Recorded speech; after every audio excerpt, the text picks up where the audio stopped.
Oi povo, eu sou Cristi Hoff, sejam bem-vindos ao meu canal. Hoje eu vou falar de um assunto muito importante que teve muita visibilidade no mundo nos últimos meses, eu acho.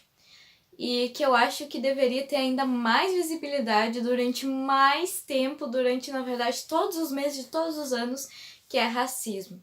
E já respondendo a pergunta do nome do vídeo, né, o que uma branca sabe sobre racismo? Bom, eu quero começar dizendo pra vocês que a minha pele, como vocês estão vendo, é clara.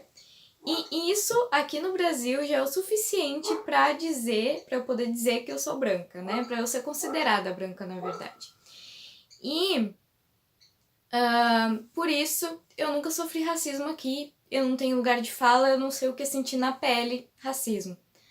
Mas, por outro lado, eu acho que eu tenho uma responsabilidade, primeiro como jovem brasileira, segundo como jovem universitária brasileira e terceiro como estudante de psicologia brasileira em usar todos os espaços que eu tenho para abordar assuntos importantes como esse. Hoje eu vou falar sobre duas coisas que estão sendo pouco abordadas, duas ideias, na verdade, que eu acho que mesmo que eu não tenha lugar de fala, eu posso muito bem trazer ideias novas sobre isso e fomentar uma nova discussão, e eu acho que é para isso que eu tô aqui. Então eu quero já pedir para você que tá assistindo meus vídeos, tá gostando, mas ainda não se inscreveu no canal, que se inscreva aqui embaixo, no botãozinho vermelho, não custa nada pra você. Coloca pra receber todas as notificações. Eu não fico colocando vídeo loucamente, então você não vai ter seu celular cheio de notificação de vídeo meu. E se você não quiser assistir os vídeos, você não assiste, mas quando vier um vídeo que você se interessa, vai vir a notificação e você vai poder assistir. Então, por favor, se inscreve no canal aí, ativa o sininho, clica ali em todas as notificações. E se você encontrou meu vídeo por conta de estar procurando sobre racismo, já deixa o like aqui para me ajudar, para poder divulgar melhor esse vídeo. E eu quero avisar vocês que o YouTube, além de não notificar meus vídeos, de tirar as inscrições do meu canal e e de todo o resto, de não mostrar meus vídeos pra ninguém, ele não tá me notificando quando tem comentários novos. Por isso, se eu demorar pra responder algum comentário, eu peço pra vocês desculpas. Todo comentário é muito importante e quando eu ver, eu vou responder com certeza. Então, sem mais delongas, vamos lá.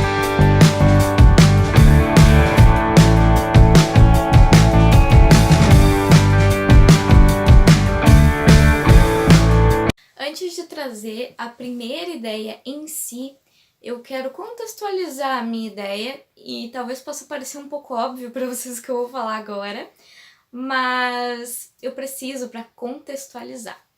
Então, a gente sabe que o racismo ele existe por causa das pessoas brancas. Porque o primeiro branco imbecil, porque isso é coisa de gente imbecil, foi lá e foi racista com a primeira pessoa não branca que ele viu, porque não sei o que essa pessoa ou essas pessoas idiotas tinham na cabeça de achar que uma pessoa era menos que ele por conta que eles, né, por conta da cor da pele. Isso é uma ideia absurda pra mim, mas enfim. O racismo, ele existe por causa dos brancos, e isso é fato. Por isso eu entendo, às vezes, a raiva, né, das pessoas negras e das pessoas também não brancas, porque o racismo ele existe não só contra os negros, mas contra pessoas de várias outras etnias. Claro que o racismo contra pessoas negras é o maior de todo mundo, né?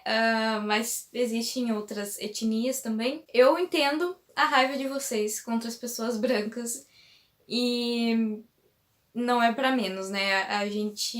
Eu vou falar a gente porque, como eu já disse, por eu ter pele clara, aqui no Brasil eu sou considerada branca, então vou me colocar nessa também, tentou subjugar as pessoas negras durante muitos e muitos anos, então é natural que as pessoas negras vão ter raiva e super compreensível. Agora, o que eu quero dizer é que teve um movimento muito legal esse ano para mostrar que 2020 não é só coisa ruim, do Black Lives Matter, que foi lá nos Estados Unidos a partir da morte do George Floyd, que foi uma coisa muito triste. mas que acendeu uma discussão muito importante e que a partir disso uma coisa muito bonita aconteceu lá nos Estados Unidos, que é um dos, ou se não um país mais racista de todo o mundo, que pessoas não negras se juntaram às pessoas negras para dizer que eram contra qualquer tipo de racismo e dizer também que estava todo mundo junto ali no movimento, né, do Black Lives Matter.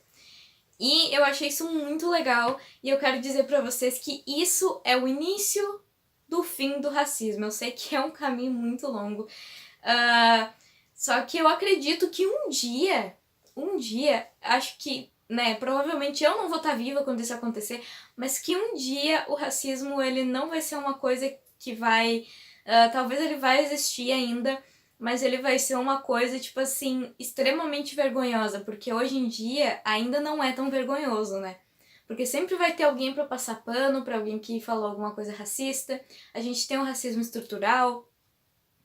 Então, ainda não é uma coisa tão vergonhosa quanto deveria, mas um dia vai ser. E aí vai ser o começo do fim do racismo. E eu acho que essa união entre diferentes pessoas, diferentes raças, diferentes cores, é uma coisa muito bonita e que é, assim, o início de uma coisa muito mais legal, de uma coisa muito maior. E aí eu fiquei muito triste ao ver... É minoria, tá, gente? Mas eu preciso falar disso porque é triste, porque acaba com o movimento.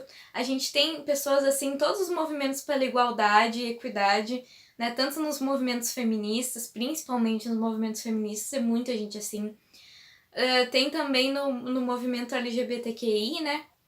Muita gente que exclui as pessoas que não são advindas daquele movimento. Por exemplo, o movimento feminista, agora já tá menos isso, mas tem algumas mulheres que excluem homens e que excluem até outras mulheres do movimento feminista. E mesma coisa com o movimento LGBT. E isso é muito ruim porque faz as pessoas se igualarem às outras pessoas que elas estão lutando contra, sabe? E isso acaba com todos os movimentos. E eu vi pessoas negras, infelizmente, rechaçando pessoas não negras que queriam participar do movimento do Black Lives Matter. E eu fiquei muito triste porque isso acaba com todo o movimento, com toda a ideia do movimento, que é a equidade, que é a junção de todas as pessoas. E não dá pra gente lutar contra o racismo com uma raça só. A gente tem que lutar com todas as raças, todas as cores, porque o mundo ele é muito grande, o mundo ele é muito diverso, e a gente precisa, pra mudar o mundo, de muita gente, do máximo de gente que a gente puder ter. Então eu quero pedir pra vocês que parem de fazer isso. Afinal de contas, a partir do momento que as pessoas não negras veem que o racismo contra os negros é uma coisa extremamente errada, aí sim as coisas estão mudando de verdade. E eu quero explorar também uma outra ideia, que eu acho assim uma ideia genial, que quando eu ouvi isso eu fiquei, gente, é verdade. E eu vou contextualizar ela para vocês agora. É o seguinte, eu, como disse pra vocês, tenho pele clara, mas o meu cabelo também é claro, só que eu pintei ele pra ficar um pouco mais escuro, mas ele é claro, ele se encaixa ali no loiro, mas é um loiro escuro, digamos assim. Mas é um cabelo claro, né, dentro de toda a gama de cabelos que a gente pode ter. Só que ele não é, assim, exatamente muito liso. Hoje eu tô com ele natural, então ele não é muito liso. Minhas sobrancelhas, por exemplo, são bem escuras, e meus cílios também, e meus olhos também. E aqui no Brasil é comum tudo isso, né? Por isso eu ainda sou considerada uma pessoa branca. Só que eu não sou tão branca assim, porque eu não preciso ir muito longe para encontrar descendência afro na minha família. Meu avô materno, na verdade, meu avô materno, é negro.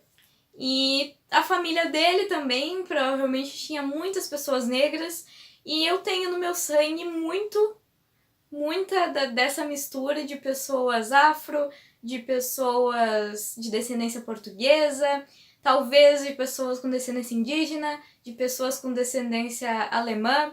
E eu acho que é por isso, inclusive, que minha pele é clara, porque a descendência da família do meu pai, ela é majoritariamente alemã, então a minha pele acabou ficando clara, mas minha mãe, por exemplo, tem a pele um pouco mais escura que a minha já.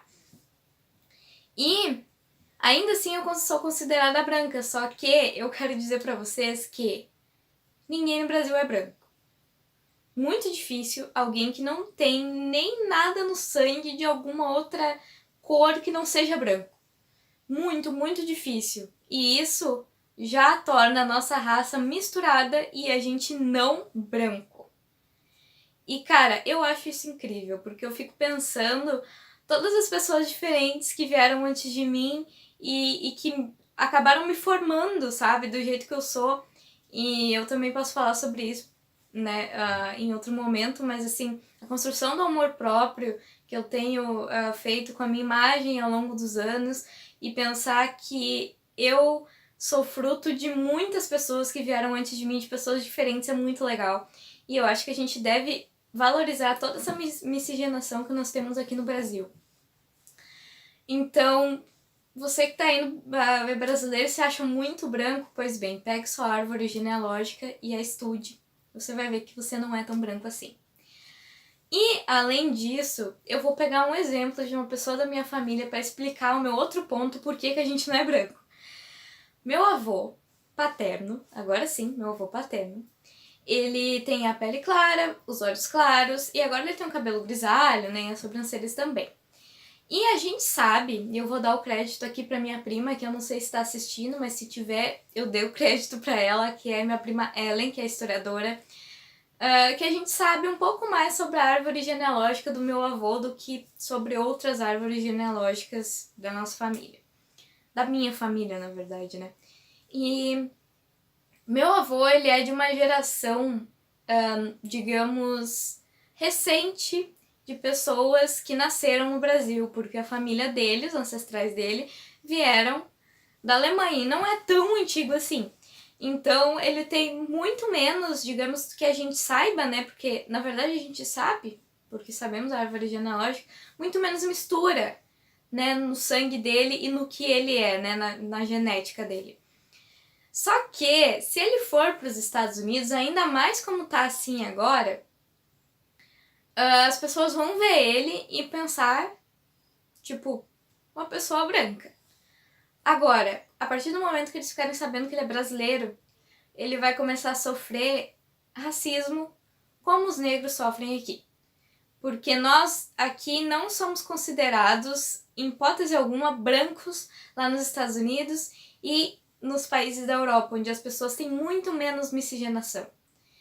E aí a gente acaba sofrendo também racismo. Vocês já devem ter ouvido falar que lá nos Estados Unidos os brasileiros têm os piores empregos possíveis, que as pessoas brasileiras, para ter um emprego bom lá, precisam ter muito, muito estudo, precisam se esforçar muito mais, porque o racismo lá é um problema, tipo, enorme, é pior do que aqui, e é com mais raças do que aqui, porque eles não estão acostumados a ter pessoas muito diferentes lá, o que é uma coisa muito idiota, mas enfim, inclusive o presidente Donald Trump tá fazendo de tudo para impedir que pessoas da América Latina vão para os Estados Unidos, às vezes até em turismo, mas principalmente para morar lá. Então, se você acha que é branco, vai para os Estados Unidos e tenta abraçar o Donald Trump. É só isso que eu te digo, porque aí você vai descobrir que não é branco. Então você que tá se achando muito branco, que tá se achando muito superior, vai para os Estados Unidos, tenta abraçar o Trump, e aí você vai ver que você não é branco coisa nenhuma, e se fosse também, que isso não te faz melhor do que ninguém, porque cor da pele é uma coisa muito idiota de a gente colocar como diferença. Eu nunca entendi essa ideia, eu juro pra vocês, eu nunca entendi essa ideia de racismo. Não vou dizer que não pratico racismo, porque é hipocrisia. Eu nasci numa sociedade extremamente racista, então provavelmente já falei alguma coisa racista, provavelmente às vezes continuo falando, mas eu tô disposta a aprender com os meus erros. E eu quero deixar pra vocês aqui indicação de duas mídias, assim, para vocês, mídias, digamos assim, para vocês aprenderem mais sobre o assunto, duas coisas que eu consumi. Uma delas é um dos episódios do podcast Modus Operandi, da Carol Moreira, Bel Rodrigues e da Mabê. Eu vou deixar o link na descrição. É um podcast muito legal, mas esse episódio ele fala sobre racismo e sobre o Black Lives Matter. E eu vou também indicar para vocês um livro, que é o Minha História, da Michelle Obama, que ele não vai falar, assim, principalmente sobre racismo, ele vai falar da história da Michelle Obama ali. É uma autobiografia, mas o racismo, ele tá ali, né, presente na vida, durante toda a vida dela. E o mais legal de tudo é que ele não fala só sobre racismo, mas ele fala sobre toda a cultura afro-americana. Eu achei muito interessante conhecer, porque eu realmente não sabia nada sobre. E eu acho que é muito importante a gente conhecer, porque aí a gente não fica pensando e falando e agindo que nem uns idiotas por aí. Pois bem, eu quero terminar esse vídeo agradecendo vocês por terem assistido. Dizer que eu espero vocês todos no próximo vídeo e dizer que vidas negras importam. Beijinhos e tchau!